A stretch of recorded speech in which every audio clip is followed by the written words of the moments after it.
मैं बात करके मैं अपनी बात ख़त्म करता हूँ। मेरे को वो लगता है कि एक पुलिस ऑफिसर होने के नाते पुलिस के बारे में बोलना बहुत ज़रूरी है मेरे लिए।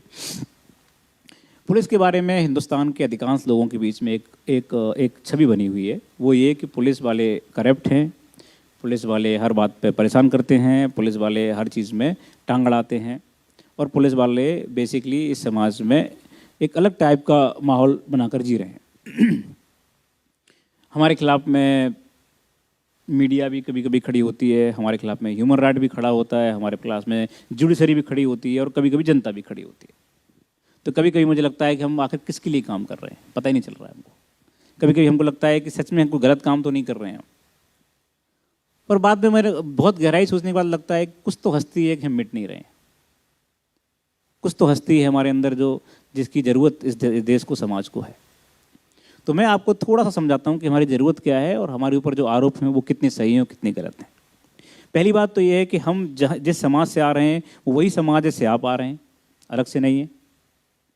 तो हमारे अंदर भी ऐसे लोग ज़रूर होंगे, हैं, जो कि पैसे और लालचों के पीछे पड़े हुए हैं, जिस कारण से हम बदनाम हो रहे हैं।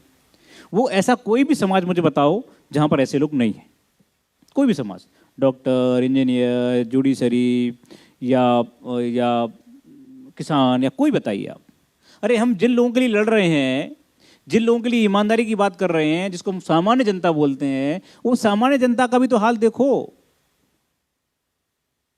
मुझे अभी तक कोई दूध वाला नहीं मिला जो पानी नहीं मिलाता हो दूध में। सामान्य जनता है, बरोबर।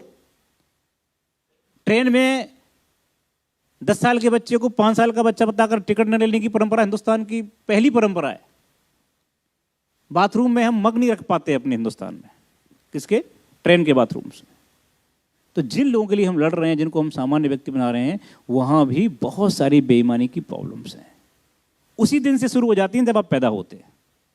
तो जिस दिन आप पैदा होते हैं उसी दिन वो नर्स बोलती है लड़का हुआ है, दो 500 रुपये। उसी दिन से शुरू हो जाता है। हमारे नसों में अंदर इंजेक्शन के रूप में जो जा रहा है वो बेईमानी की कितनी सारी चीज़ें जा रही हैं, इसकी कोई हद नहीं। मेरी माँ बोलती है मुझे कि तुम बेवकूफ़ हो, आईपीएस होकर भी घर नहीं बना पा रहे बड़ा वाला।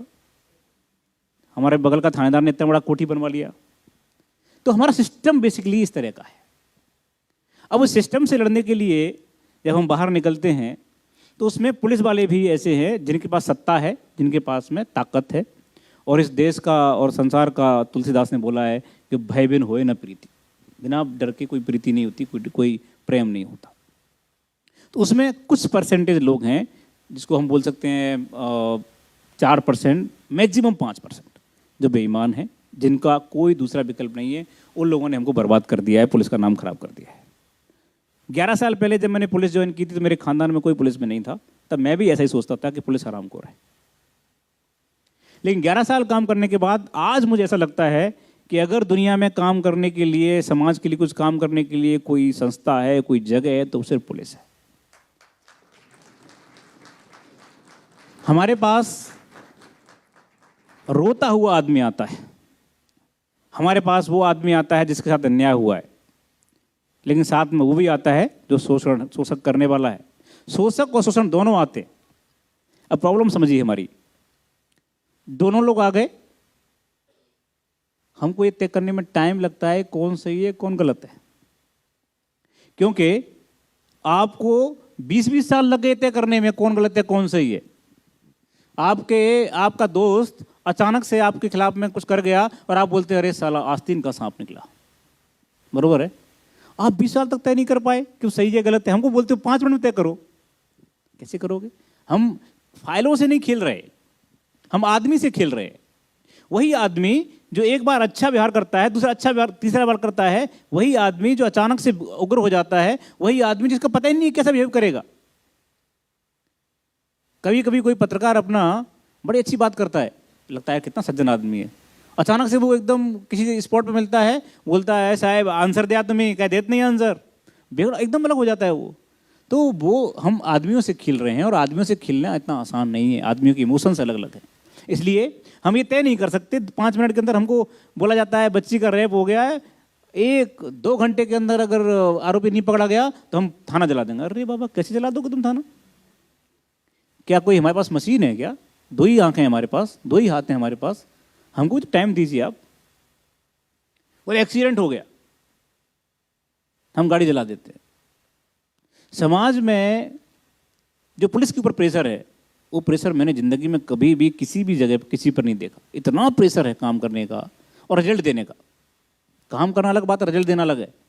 एक आदमी 10 से 5 बजे तक ऑफिस में बैठता है और वो 10 से 5 बैठ करके फाइलें स्क्रूटनी करते हुए साइन करता है, वो गलती कैसे करेगा अगर वो ईमानदार है तो। लेकिन हम तो गलती करने के लिए ही पैदा हुए, हमारी गलती रोज होती है हमसे। हमने एक को बोला चलिए भाई आप यहाँ पे खड़ा मत कीजिए गाड़ी, आप आगे खड़ा कीजिए। बोलेगा तुम्हें कौन?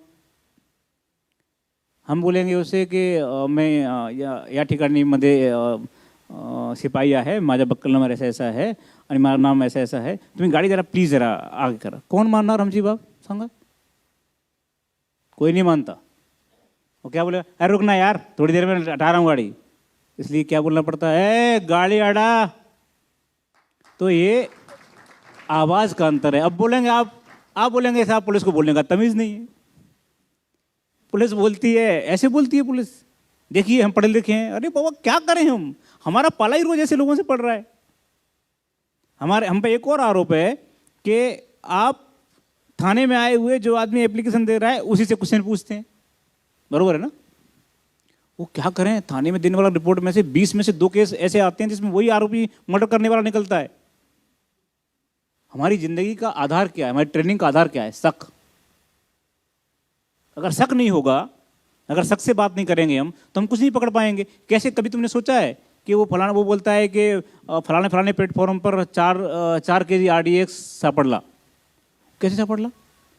वो कर्मचारी जा कर शक करता है, क्या है इसमें, बता ये इसमें क्या है, तो गुजर है। हर आदमी पे शक करना है हमको, हमारी ट्रेनिंग शक की है, तो उसमें ऐसी बुरा मानने की बात क्या है? हम बोलते हैं सब सिक्योर होना चाहिए, पुलिस की कमजोरी हो गई, वहां पर ये हो गया, यहाँ पर ये हो गया। पुलिस क्या कर रही थी? सो रही थी क्या, बैठ रही थी, खा रही थी क्या? और तो और कई लोग तो कैमरा ले लेकर के पहुंचते, देखो ये पुलिस सो रही है। अरे बाबा इंसान है, सोएगा नहीं क्या? आप उनको मत देखिए तो 10 से 5 करते हैं, हम 24 घंटे काम करते हैं। हमको भी जीने का अधिकार है, हमको पता ही नहीं है कि हम कब खाएंगे। तुम्हें पता है पुलिस वालों के जो पेट बड़े हुए हैं उसका कारण जानते हो? मैंने पूरा स्टडी किया, पूरा एकदम उसका स्टडी किया, काय का एकदम साइंटिफिक। तो मुझे मालूम चला डॉक्टरों से बात करने के बाद कि इनकी हैबिट क्या हो गई है कि अगली बार खाना कब मिलेगा कि नहीं पता नहीं, इसलिए पहली बार में ज़्यादा खा जाओ, जहाँ मिल जाए ज़्यादा खा जाओ। तो ऐसी सिचुएशन में मेरे पास वानखेड़े स्टेडियम है ये वाला, जहाँ मैच होते हैं, क्रिकेट मैच। तो मैं सिक्योरिटी के लिए जब लोगों को लगाता हूँ तो चेक करने में लोग बोलेगा हम ही आतंकवादी है का? चेक होना नहीं चाहता आदमी हिंदुस्तान में।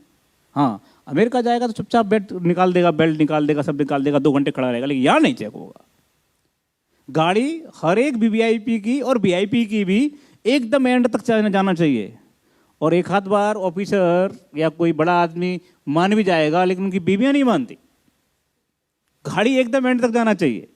वो कौन, आप सिक्योरिटी की बात कर रहे हैं तो हमको करने दीजिए ना काम अपना। जिसको रोकेंगे वो बोलेगा मला माहित, तुम्हारा माहित नहीं कौन है आम्ही। जिसको बोलेंगे बोलता है तुमचा, अच्छा नंबर सांग तुमचा, बिल्ला सांग, तुम्हारा सस्पेंड कर दो। अरे क्या समाज है? समाज में अगर आप सम्मान देंगे पुलिस को तो सम्मान पुलिस भी देगी आपको। जब आप ही सम्मान नहीं दे रहे, हर एक आदमी बोलता है मैं एडवोकेट हूँ, हर आदमी बोलता है मैं ये हूँ, मैं वो हूँ, तो इस चक्कर में क्या हो रहा है, समाज में पुलिस की जो लैंग्वेज है वो रफ हो रही है, खराब हो रही है। दूसरी बात जो करप्शन की बात है, मैं आपको यकीन के साथ कहता हूँ, आंकड़ों के साथ कहता हूँ, पुलिस से ज़्यादा करप्शन दूसरे डिपार्टमेंट्स में है। लेकिन हमारा क्यों बाहर है, क्यों आपके सामने पहुँच रहा है? क्योंकि हम वर्दी पहने हुए हैं, हमारे पास नाम लिखा हुआ है। ये मैं अगर यहाँ से वहाँ तक जाते समय किसी से 500 रुपये लूँगा तो 50 लोग देख कर बोलेंगे ये साहब गए थे, ये मनोज कुमार शर्मा थे। लेकिन कोई सिविलियन जाएगा तो पता ही नहीं चलेगा कौन गया, कहाँ से गया, कैसे गया। दूसरी बात, दूसरे डिपार्टमेंट्स को सरकार पैसा देती है, जाओ फलाने गांव में 20 कुआं खोदो फ्री में, बरोबर? तो वो 10 कुआं खोदेगा, 10 का पैसा खा जाएगा, तो 10 का जिसका खुद गया है वो अच्छा बोलने वाला है ना। 10 को तो पता ही नहीं है कि मेरे लिए भी आया था। हमारे साथ दिक्कत क्या है कि हम जो पैसे डिमांड कर रहे हैं वो चलते हुए रोड वाले कर रहे हैं, तेरा चालान करते हैं, तेरा ये करते हैं, इसलिए हम लोग बदनाम ज़्यादा है, देखते ज़्यादा है। लेकिन हकीकत ऐसी नहीं है। हकीकत ऐसी है कि महाराष्ट्र में कम से कम 80 से 85% पुलिस वाले दिन रात काम करते हैं, हर समय काम करते हैं,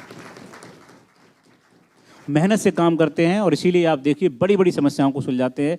हमारी समस्या ये है, मैं आज आपके सामने रखता हूँ इस बात को, कि हमारी समस्या ये है कि जब तक मुद्दा बड़ा है तब तक तो मीडिया पूरा ध्यान देती है, जब मुद्दा छोटा हो गया तो मीडिया उसको ये नहीं दिखाती कि ये सॉल्व भी हो गया है। मैं बताता हूँ आपको, छोटा उदाहरण देता हूँ। अहमदनगर में एक बहुत बड़ा कांड हुआ, दलित कम्युनिटी के साथ में आंदोलन, कुछ बच्चों को मार दिया गया था 1-2 साल पहले, 1-1.5 साल पहले। क्या जगह का नाम था, मैं भूल गया, हाँ कुछ तो भी था। अब उसमें बहुत रोज बहस चलती थी, रोज बहस, पुलिस पर पुलिस पर पुलिस पर, ऐसा लगता था कि अब क्या कर रहे हैं, आंदोलन ये सब। 2 महीने बाद ये तय हुआ कि घर वालों ने ही मारा है। बरोबर है ना? अभी कुछ दिन पुरानी बहुत महाराष्ट्र में बहुत चला था रोज आंदोलन। उसके बाद मीडिया चुप हो गई, बोली नहीं, एक सेंटेंस नहीं बोली। क्या करें हम? अरे बाबा कुछ तो बोलो, 2 महीने तक हमारी जान खाई है, एक दिन तो बोलो कम से कम।